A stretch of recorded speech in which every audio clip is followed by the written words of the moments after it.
ಈ Martin cinema ವಿಚಾರಕ್ಕೂ ನಿಮಗೆ ಅದೇ ತರ ಮಾತುಗಳು ಬಂದಿದ್ಯಾ? ಅಲ್ಲ, ಮಾತುಗಳು ಬಂದಿದೆಯಾ ಅನ್ನೋದಕ್ಕಿಂತ ಹೆಚ್ಚಾಗಿ ನಮ್ಮ ಪರಿಸ್ಥಿತಿಗೆ ಹಂಗೆ ಮಾತುಗಳು ಬಂದಿದ್ದು. ಯಾಕೆಂದ್ರೆ ಅಂಬಾರಿ 83 ಡೇಸ್ ಮುಗಿಸಿದ್ದು ಸಿನಿಮಾ, ಫಸ್ಟ್ ಸಿನಿಮಾ ನಮ್ದು.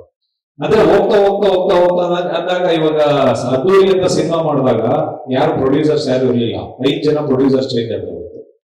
ಪ್ರೊಡ್ಯೂಸರ್ಸ್ ಇಲ್ಲ ಅಂತಂದಾಗ ಒಬ್ಬ ಹೊಸ ಹೀರೋನ ಇಟ್ಕೊಂಡಾಗ ದುಡ್ಡನ್ನ ತಗೊಂಡ್ಬಂದು ಸಿನಿಮಾ ಮಾಡೋದೊಬ್ಬ ನಿರ್ದೇಶಕನಿಗೆ ಎಷ್ಟು ಕಷ್ಟ ಇರುತ್ತೆ ಅನ್ನೋದು ಆ ಸಿನಿಮಾ ಮಾಡಿದವ್ರಿಗೆ ಗೊತ್ತಿರುತ್ತೆ. ಹಂಗಾಗಿ ಯಾಕೆಂತಂದ್ರೆ ನಾನು ಮಾಡಿದಂತ 5 ಸಿನಿಮಾದಲ್ಲಿ 4 ಹೊಸಬರಿಗೆ ಮಾಡದಂತ ಸಿನಿಮಾ. ಹೊಸಬರಿಗೆ ಅಂತಂದಾಗ ಯಾವುದೇ ಗಾಂಧಿನಗರದ ಪ್ರೊಡ್ಯೂಸರ್ ಆಗಲಿ ಫೈನಾನ್ಷಿಯರ್ ಆಗಲಿ ಯಾರು ದುಡ್ಡು ಕೊಡಲ್ಲ. ನಮ್ಮ ಫ್ರೆಂಡ್ಸು ಅಥವಾ ಯಾರಾದ್ರೂ ಸಿನಿಮಾ ಮೇಲೆ ನಾನು ಒಂಚೂರು ಸಿನಿಮಾದಲ್ಲಿ ನನಗೇನೋ ಹೆಸರು ಬೇಕು ಅಂತಂದ್ರೆ ಒಂದು 50 ಲಕ್ಷ ಕೊಡ್ತಾರೆ, ಇಲ್ಲ ಅಂದ್ರೆ ಒಂದು 20 ಲಕ್ಷ ಕೊಡ್ತಾರೆ. ಈ ತರ 10 ಲಕ್ಷ 20 ಲಕ್ಷ 50 ಲಕ್ಷ ಈ ತರ ಕಿತ್ಕೊಂಡ್ಬಂದು ಮಾಡಿದ ಸಿನಿಮಾನೇ 4 ಸಿನಿಮಾ. ಯಾವುದು? ಅಂಬಾರಿ, ಅದ್ದೂರಿ, ರಾಟೆ ಅಂಡ್ ಕಿಸ್. ಇದಕ್ಕೆ ಯಾರು ಪ್ರೊಡ್ಯೂಸರ್ ಇದ್ದೇ ಇರ್ಲಿಲ್ಲ. ಅದ್ದೂರಿ ಅಂತೂ ಎಷ್ಟಾಯ್ತು? 3 ಲಕ್ಷ ಆಯ್ತು ನೋಡೋದು. ಬರೀ ಶೂಟಿಂಗ್ ಹೋಗೋಣ ಅಂದ್ರೆ ಯಾವ ರೀತಿ ಅಂದ್ರೆ ಮಾಡ್ತಾ ಇದ್ದಿದ್ದು, ಈಗ ಒಂದ್ 60,000 ಸಿಕ್ತು ಅಂದ್ರೆ 60,000 ತಕ್ಕಂಗೆ ನಾವು ಆ ಸೀನ್ ಹಾಕೋತಾ ಇದ್ವಿ ಒಂದಿನ. 3 ಲಕ್ಷ ಸಿಕ್ತು ಅಂದ್ರೆ 3 ಲಕ್ಷಕ್ಕೆ ಎಷ್ಟು ಒಂದ್ 5 ದಿನ ಶೂಟ್ ಮಾಡ್ಬೋದ ಮಾಡ್ತಾ ಇದ್ವಿ. ಅವತ್ತು ಗಾಂಧಿನಗರದ ಪ್ರೊಡ್ಯೂಸರ್ ಬಂದಿರ್ಲಿಲ್ಲ, ಗಾಂಧಿನಗರದ ಡಿಸ್ಟ್ರಿಬ್ಯೂಟರ್ ನಮ್ಗೆ ಯಾರು ದುಡ್ಡು ಕೊಟ್ಟಿರ್ಲಿಲ್ಲ. ನಾವು ಕಷ್ಟಪಟ್ಟು ಎಲ್ಲಾ 4 ಸಿನಿಮಾ ತಗೋದು. ಅಂದ್ರೆ ಅದನ್ನ ಭಿಕ್ಷೆ ಬೇಡಿದ್ವಿ ಅನ್ನೋದಕ್ಕಿಂತ ಹೆಚ್ಚಾಗಿ ನಮ್ಗೆ ಆ ಸಿನಿಮಾ ಮೇಲೆ ಪ್ರೀತಿ ಇತ್ತು. ಅದಕ್ಕೋಸ್ಕರ ದುಡ್ಡು ತಗೊಂಡ್ ಹಾಕಿ ಸಿನಿಮಾ ಮಾಡಿದ್ವಿ ಅಂತ ಹೇಳುದು. ಅದಕ್ಕೋಸ್ಕರ ಸಿನಿಮಾ ಲೇಟ್ ಆಗ್ತಾ ಇತ್ತೆ ಹೊರತು ನಾವ್ಯಾವ್ದೋ ಒಂದು ದೊಡ್ಡ ಸೂಪರ್ ಸ್ಟಾರ್ ಸಿನಿಮಾ ಮಾಡಿದಾಗ ಏನಾಗುತ್ತೆ, ಎಲ್ಲ ಗಾಂಧಿನಗರದಲ್ಲಿ ದೊಡ್ಡ ದೊಡ್ಡ ಪ್ರೊಡ್ಯೂಸರ್ ಡಿಸ್ಟ್ರಿಬ್ಯೂಟರ್ಗೆ ದುಡ್ಡು ಕೊಡ್ತಾರೆ, ಫೈನಾನ್ಷಿಯರ್ಸ್ ದುಡ್ಡು ಕೊಡ್ತಾರೆ, ಎಲ್ಲರೂ ದುಡ್ಡು ಕೊಡ್ತಾರೆ. ಹೊಸಬರಿಗೆ ಅಂತ ಸಿನಿಮಾ ಮಾಡಿದಾಗ ಒಂದ್ಸತಿ ಫೋನ್ ಮಾಡಿದ್ರೆ ಎತ್ತಾರೆ. 2ನೇ ಸತಿಗೆ ಯಾಕೆಂತಂದ್ರೆ ಸರ್ ಒಂಚೂರು 10 ಲಕ್ಷ ದುಡ್ಡು ಬೇಕಾಗಿತ್ತು ಸರ್ ಅಂತಂದ್ರೆ, ಹೌದಾ ಒಂದ್ 2 ದಿನ ಟೈಮ್ ಕೊಡಿ ಅಂತಾರೆ. ನೆಕ್ಸ್ಟ್ ಫೋನ್ ಮಾಡಿದ್ರೆ ಫೋನೇ ಪಿಕ್ ಮಾಡಲ್ಲ. 5 ಸತಿ ಆದ್ಮೇಲೆ ನಾವೇ ದುಡ್ಡು ಕೊಡಬೇಕು, ಇವ್ರಿಗೆ ಈ ಸಿನಿಮಾ ದುಡ್ಡು ಕೊಡಕ್ಕೆ ಇಂಟ್ರೆಸ್ಟ್ ಇಲ್ಲ ಅಂತ. ಹಂಗಾಗಿ ನನ್ನ ಎಲ್ಲಾ ಸಿನಿಮಾಗಳು ಲೇಟ್ ಆಗ್ತಾ ಇತ್ತು. ಬಟ್ ಫಸ್ಟ್ ಸಿನಿಮಾಗೆ ನನಗೆ ಫೈನಾನ್ಷಿಯಲ್ ಪ್ರಾಬ್ಲಮ್ ಬಂದಿರಲಿಲ್ಲ. ಯಾಕೆಂತಂದ್ರೆ ಫಸ್ಟ್ ಸಿನಿಮಾಗೆ ರಂಗನಾಥ್ ನಾಯ್ಡು ಅನ್ನೋರೊಬ್ರು ಸಿನಿಮಾ ಮಾಡಿದ್ರು. ಲೂಸ್ ಮಾದ ಯೋಗಿನ ಅಂಬಾರಿ ಸಿನಿಮಾ ಮಾಡ್ಬೇಕಾದ್ರೆ 83 ಡೇಸ್ ಅಲ್ಲಿ ಒಂದು ದಿನಾನು ನನಗೆ ಫೈನಾನ್ಷಿಯಲ್ ಪ್ರಾಬ್ಲಮ್ ಅಂತಿರಲಿಲ್ಲ. ಸದ್ಯ ಇದ್ದವ್ರೆ ನನಗೆ ಕ್ಯಾಮ್ರಾಮನ್ ಮತ್ತೆ ಮೋಹನ್ ಬಿ ಸರ್ ನನಗೆ ಅಡ್ಡ ಇತ್ತು.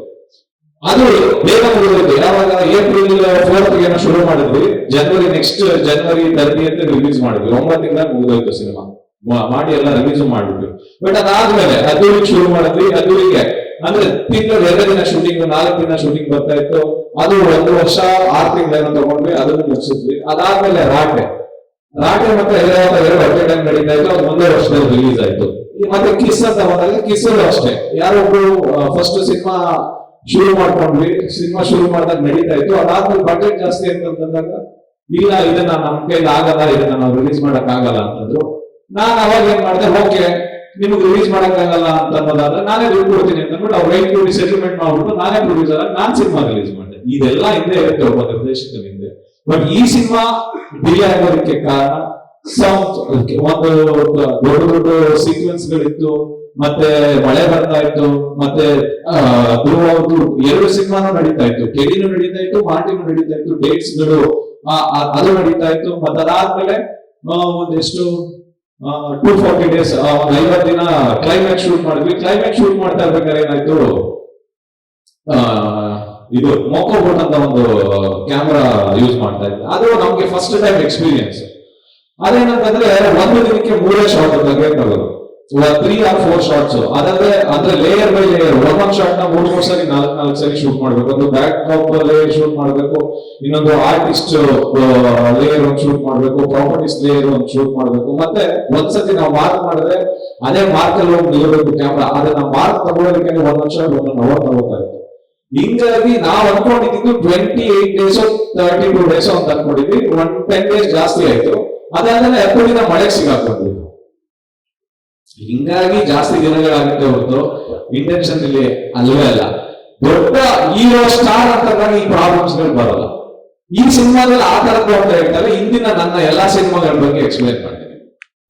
100% ಇದ್ದೇ ಇರುತ್ತೆ ಸರ್. ಅದು 1:10 ಪ್ರೆಷರ್ ಇದ್ದೇ ಇರುತ್ತೆ. ಯಾಕೆಂತಂದ್ರೆ ಒಂದು ಸಿನಿಮಾ ಮಾಡೋ ಲೆಕ್ಕ ಅಲ್ಲ ಇದು. 5 ಲ್ಯಾಂಗ್ವೇಜ್ ಅಂದ್ರೆ 5 ಸಿನಿಮಾ ಮಾಡೋ ಲೆಕ್ಕ. 100% ಪ್ರೆಷರ್ ಇದ್ದೇ ಇರುತ್ತೆ. ಎಲ್ಲ ಡಬ್ಬಿಂಗ್, ಸಾಂಗ್ಸ್, ಮತ್ತೆ ಇದು ಎಲ್ಲ ಕಡೆ ಮಾರ್ಕೆಟಿಂಗ್ ಮಾಡಬೇಕು, ಎಲ್ಲ ಕಡೆ ನಾವು ಪ್ರಮೋಷನ್ಗೆ ಹೋಗ್ಬೇಕು ಅಂತಂದಾಗ ಆಬ್ವಿಯಸ್ಲಿ ಇದ್ದೇ ಇರುತ್ತೆ. ಇಲ್ಲಾಂದ್ರೆ ಬರೀ ಕರ್ನಾಟಕದಲ್ಲಿ ಮಾಡ್ತೀವಿ ಅಂದಾಗ 1 ತಿಂಗಳು promotion, next month cinema release ಮಾಡ್ಬೋದು.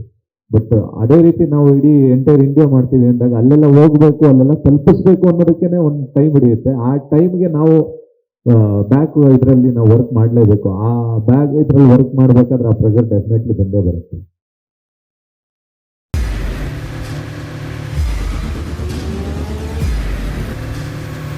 ಪ್ರಜಾಮಾರ್ಗ ನ್ಯೂಸ್, ಇದು ಜನಸಾಮಾನ್ಯರ ಧ್ವನಿ. ನಮಸ್ಕಾರ. ನೀವು ನೋಡ್ತಾ ಇದ್ದೀರಾ ಪ್ರಜಾಮಾರ್ಗ ನ್ಯೂಸ್. ರಾಷ್ಟ್ರದ, ರಾಜ್ಯದ ರಾಜಕೀಯದ ಬಗ್ಗೆ ಹೆಚ್ಚಿನ ಸಿನಿಮಾ ಅಪ್ಡೇಟ್ಗಳಿಗಾಗಿ ಫಸ್ಟ್ ಲೈಕ್ ಮಾಡಿ, ಸಬ್ಸ್ಕ್ರೈಬ್ ಆಗಿ, ಹಾಗೆ ಫಾಲೋ ಕೂಡ ಮಾಡಬೇಕು.